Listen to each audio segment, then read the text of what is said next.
Hello and welcome back. We're going to get back on our LT4000 here.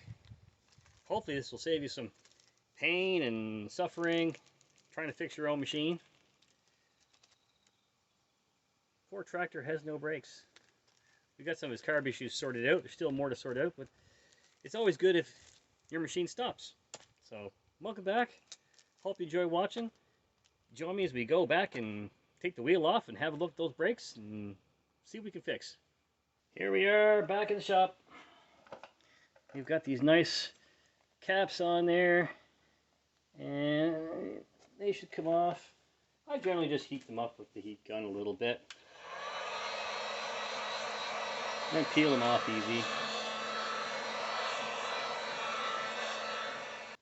Go grab a screwdriver and pull that off. Little receive retainer clip, E-clip, or whatever you want to call it in there.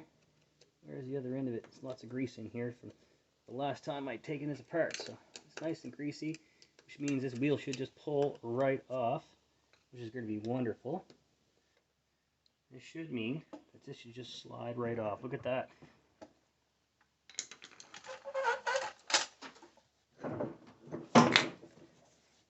There you go.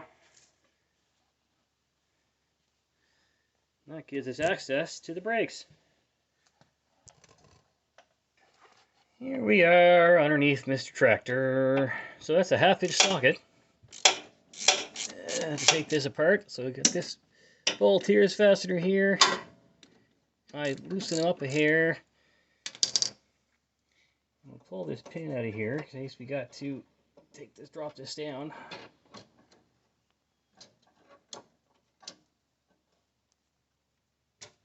Mr. Washer off there.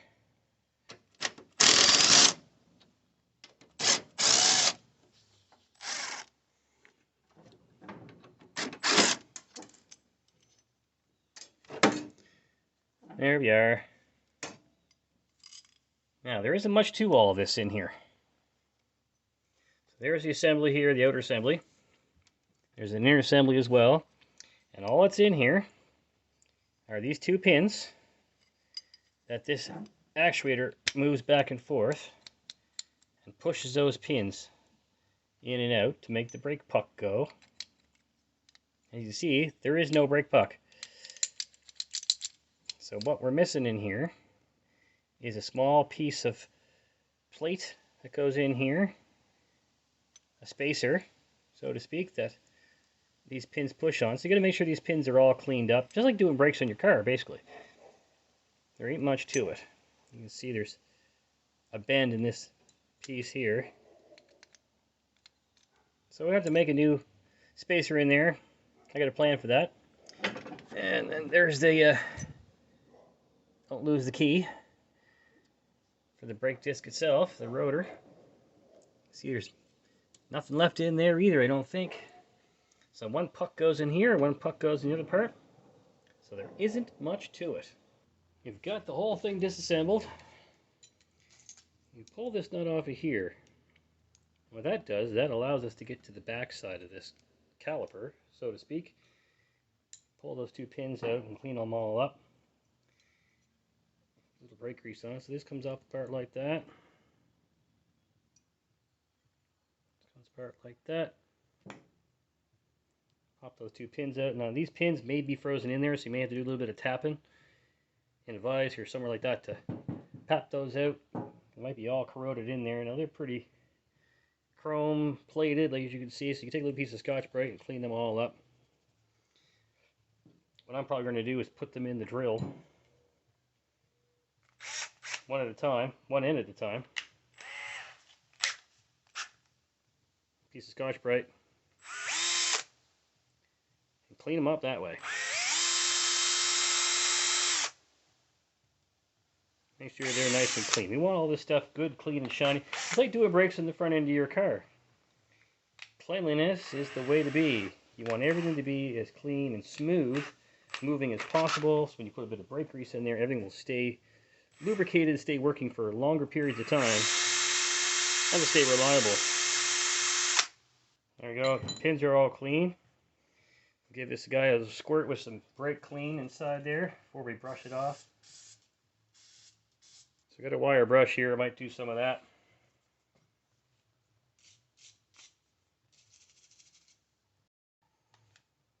There we go, wrap a little bit of Scotch-Brite around the drill bit.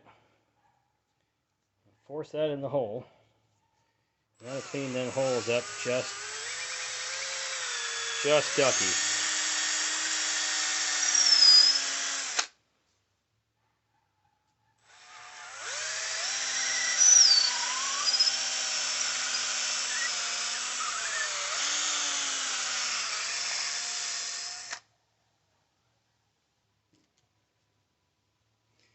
See how clean and shiny those holes are now. Those pins will fit in nice, and they're free moving without too much play in there. This is what we want. Everything clean and tidy. There's a bit of brake grease. You can use regular grease, but I like brake grease better because it will hold up better under the higher heat. Even though these won't get that hot, they could.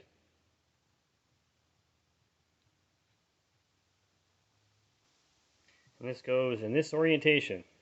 So this goes towards the brake pedal, towards the front of the machine. This goes towards the front of the machine.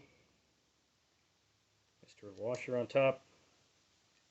Retainer clip goes on this way, Oops. Make sure it's the right way around.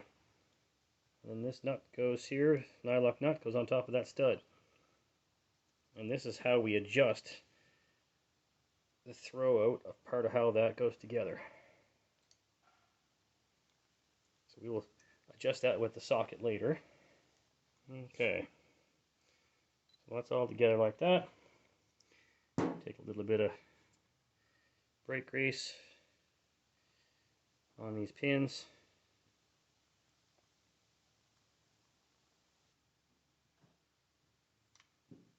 And brake grease in the holes. A screwdriver and swish it all around.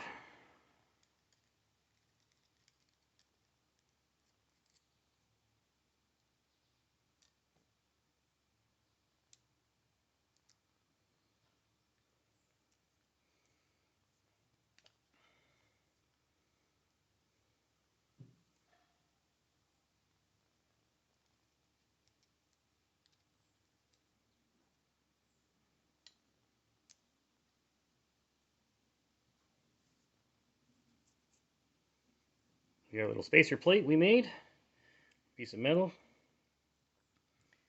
Not very thick, it's like 3/16 or something like that. It's very tiny, very thin. Doesn't need to be too thick. It just needs to be thick enough to distribute the pressure evenly over the brake puck. I'm going to put a little bit of brake grease on the back of this.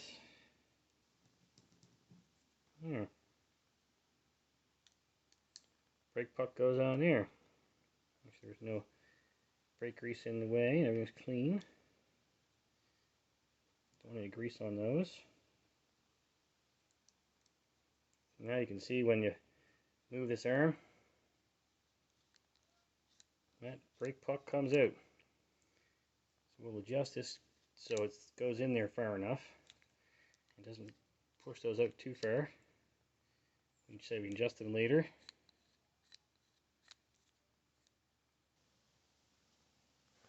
Now I've cleaned up my brake rotor, my brake disc, a little bit on the outside, a little bit of sandpaper, and scrubbed it a little bit. Try and take the glaze off best we can. I put a little bit of brake grease on the inside of that after cleaning it up, some Scotch-Brite. We put our key back on our shaft here. Now what we have to do is put our brake puck in there. Now I had to make this one fit because I could only get the one part number, but they're both the same, so you have to trim a little bit. Now if you have to grind on one of these brake pads, do not, under any circumstances, do that without any respirator in that on, or be outside and do it with a file instead of the belt sander. I did it with the belt sander and my respirator on, so that keeps me safe from breathing anything that might be toxic, that causes cancer, things like that. Now, where's my keys on there? Put my puck behind it. Now, there's our whole thing put back together. Now, I'm not sure how that's going to work all together, but it should be fine. Once we set the nut on the outside of this caliper. not having to order two parts when one does the same job, because they're almost identical. We got our brake pocket in here. We've got our nut backed off on here for the adjustment.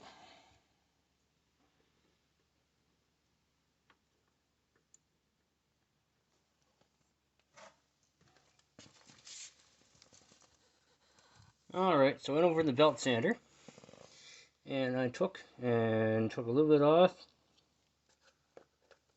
and figured out that I wanted 8.75 millimeters and set my calipers to that, so I made it all the same. Pop this back in there, and behind there into its hole.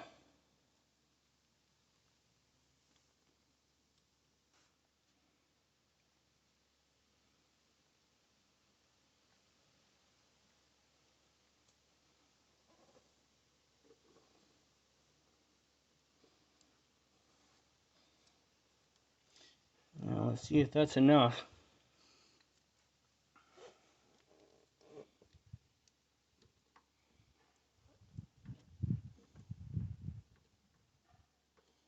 Nope, not yet. Almost though. Now here's something I've definitely found with this. This project would have been a lot easier if I'd had both the different part numbers for these two different pucks, because there's two different part numbers, one for the one on the caliper, one for the one on the transmission. Now if I had both those separate part numbers, then I'm sure it, you know, would have been a lot simpler. So what I've had to do is I've had to shave both pads a little bit. This guy, I made sure he's parallel. So into the belt sander it went as well. And made sure it's parallel. Respirator, of course, is definitely what I need to do that. And now this seems to have the clearance that we need, so there's a little bit of play when you put this on there.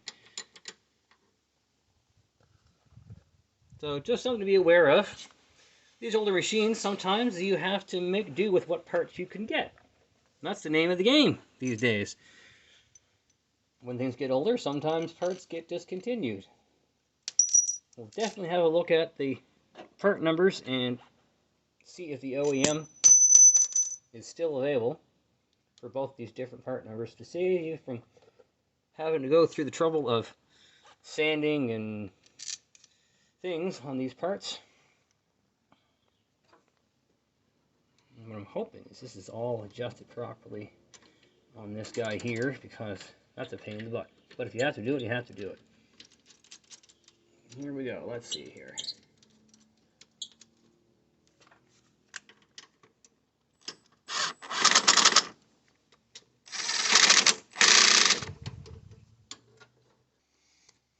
We'll put our washer back on there. Goes in there. After all that messing around, I've got it all back together. Now, like I said, you may have to adjust this nut over here. There's a jam nut and an adjuster nut. So that can take a little bit of, you know, time to adjust. This should be pretty close, because the way I had it set up before, it should be good. So we just tighten this down a little bit to take up that slack. So it has a little bit of play there. That preload before it has to pull those pins in. And we can run it. So I'll put the wheel back on, take it for a spin, see what we get. I've got to clarify a whole bunch of part numbers here, because, well, here I thought everything's still available in the aftermarket for these two brake pucks, and guess what? They are not. So let's go over to the web browser over here near the screen, and we'll have a look, and we'll show you the parts breakdown for the brakes in this guy. Here we go. We have the parts breakdown. This is in the original manual. And you see there is our brake assembly here. We have our two pins that we showed earlier in the video. Got the little piece of metal here, little spacer. And there's two brake pucks, and you can clearly see that number 8 here, which is part number, by the way, part number 120951X. And you see this number 8 and number 62. 8 is thicker than 62. So that is why I had to go to my belt sander and, you know, grind this guy up to make him fit. And 8, I did that a little bit because I didn't get this one thin enough, so I had to take the material off of number 8 to compensate, so be it. But neither of which are available OEM anymore from Husqvarna. And you see number 62 is part number 120961X instead of the 951. And you can get this part number 8, comes from Rotary, which is what part I had. And I will go through the Rotary part number in a second here. That is Rotary part number 42-14858. And you can see it shows you the AYP Husqvarna part number 120951X. Now, I didn't realize that this brake pads were also available from Stens. If you look at Stens, this is the Canadian side of Stens, but the American side is exactly the same, just I don't have the login for it, of course. Their part number, they show the 961X, so the inner one. They give the measurements for it, which I wish I had realized to take the measurements off the Rotary version that I had 2 of earlier. But anyway, this shows you what the size of the one that Stens sells. So these are available right now in Canada from Stens. And I think I make next order from Stens, I'm going to order a couple of those. And next order from Rotary, where I get them from in Canada, here I will order 2 of them as well. So I can see, I'll measure, because I do have a couple of these tractors that all take these same parts. So actually I have 3 in all. This LT4000 and the green ride-on that I have has the same part numbers. And also my big green machine, my big GT6000 also takes these same brake pucks, if I'm not mistaken. So I'm going to need a bunch anyway, so I might as well get them while getting is good. So there you go. There's the parts breakdown. And you can see how it all goes together. And that's why I had to do that work. And, you know, it is what it is. When these machines get older, parts become no longer available. And if you can get them in the aftermarket, which we can, then you grind a little, nip and tuck, make it fit. So that's why I had to do a little bit of grinding on it. And again, please remember, I'm going to say it again, over and over again, please wear a respirator if you have to grind on these with a belt sander or something that creates any dust. Please, please, please do that. I don't want anybody getting cancer. That's my safety salamander disclaimer for the day, is please, PPE, respirator, don't forget it. And that's that in a nutshell. Let's get back to the end of the video. Well, there we have a complete success. It took a little while longer than it should have taken. That's a pretty quick repair now. When I look at everything, you only need something to get the heat that cap up off the center hub of the wheel, a screwdriver to get that clip off, maybe a pair of pliers, a pair of vice grips, and pop the clip back on when you're done, take the wheel, put the wheel back on, and a 1/2-inch wrench for a socket for both. I used both, but that was all it took to really get that together. If I had the proper parts for both pucks, brake pucks, it would have been a lot simpler. I had to grind both of them on the belt sander over there, try to keep them both parallel so they everything could fit back together right. But actually, now it stops better than it ever did. Stops like it should from the factory. So it wasn't very expensive, probably about, I'd say about 30 or 40 bucks for the parts, max, Canadian, depending on what where you're located. I call that a win. It moves, it stops, it drives. And next time we'll get back to the carburetor on this and we'll do some fun testing with those carburetors. And I have a special surprise for the next one. Thanks for watching, everyone. Don't forget to subscribe, give a like, leave a comment. And as always, rock on. We'll see you on the next one.